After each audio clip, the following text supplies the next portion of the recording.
Let's see how long Fallen Dynasty might be an action game, but after playing through some brand new areas for about 5 hours, I went away realizing that it involves on the exploration loop in Soulsborne games more than anything else. While the game's challenging combat is as stellar I so would expect from a Team Ninja game, it's a moral rank system that truly feels like it's shaking things up, involving both the player and enemies. Have a moral rank that indicates the strength you can rise. Your moral rank is implied by defeating enemies, but it gets up faster if the enemy you beat has a higher moral rank than yourself. If you get killed, your moral rank will decrease, and the same can be said for the enemy, unlike a level-based progression system. Malong's moral rank indicates not how strong the player is, but how that strength compares to your enemies. But how is any of this related to exploration? Well, Warlong features one other way to increase your moral rank: racing flags. At first glance, battle flags appear to merely function as a traditional bonfire-like checkpoint. By resting on a battle flag, you regain health, refill your positions, respawn enemies, and so on. You know to drill.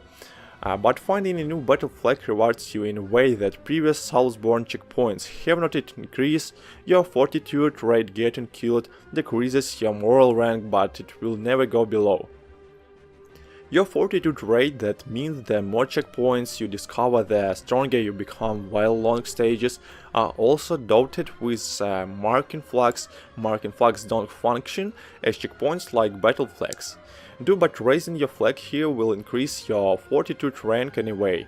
Marking flags are often guarded by fierce enemies you have to defeat first, while others they are clearly hidden. In a traditional Soulsborne title, staying near a safe checkpoint and killing the same enemies over and over is often a valid tactic to become stronger. Enemies' positions near a spot that is unfavorable to the player are often best ignored, especially for beginners.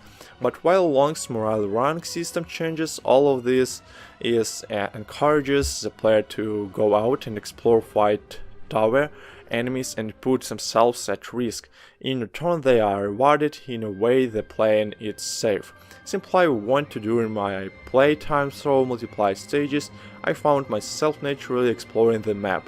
In its entirety, I was fighting optional enemies that otherwise would not have been worth the risk. The more round system feels like a more natural way to gain strength and gives less skilled players to the chance to still have a more varied experience. Warlong is often compared to the Neo series, and rightfully so when you look at its Soulsborne-like challenging combat. However, when it comes to mobility, a more appropriate comparisons might be Ninja Gaiden, a double jump, and no stamina restraints make it feel somewhat similar in terms of flow bursts in its exploration and combat stages. Have been designed with the double jump in mind, as cliffs and rooftops of houses and even giant temples can be clean, but items can often be found in such places. And figuring out how to get their service, a fun distraction from getting killed by demons, you can do a plunging attack on enemies from above, and if you approach an enemy slowly, you will often be able to stealth kill him as well. This allows careful players to eliminate weak enemies without having to fight them, much leaking from software's secure shadows died twice. The key mechanic of combat is deflect. Deflect is triggered by pressing the dodge button at the right time. It pairs an enemy's attack while lowering the enemy spirit. Once the enemy spirit is decreased significantly, it is stunned and opened for a powerful fatal strike.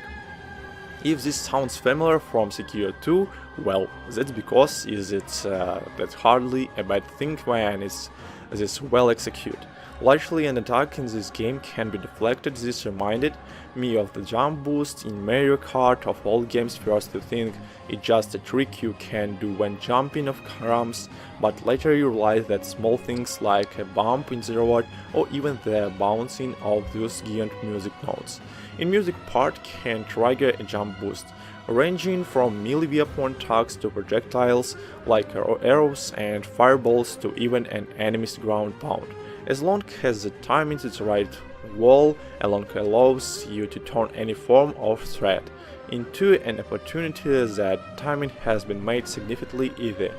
When compared to last year's demo, while Warlong still feels like a challenging experience as a whole, enemies have become a lot more manageable.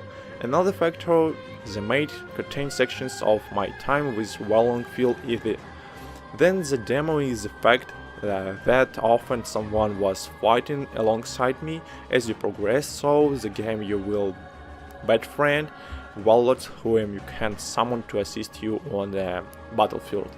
So thanks for watching.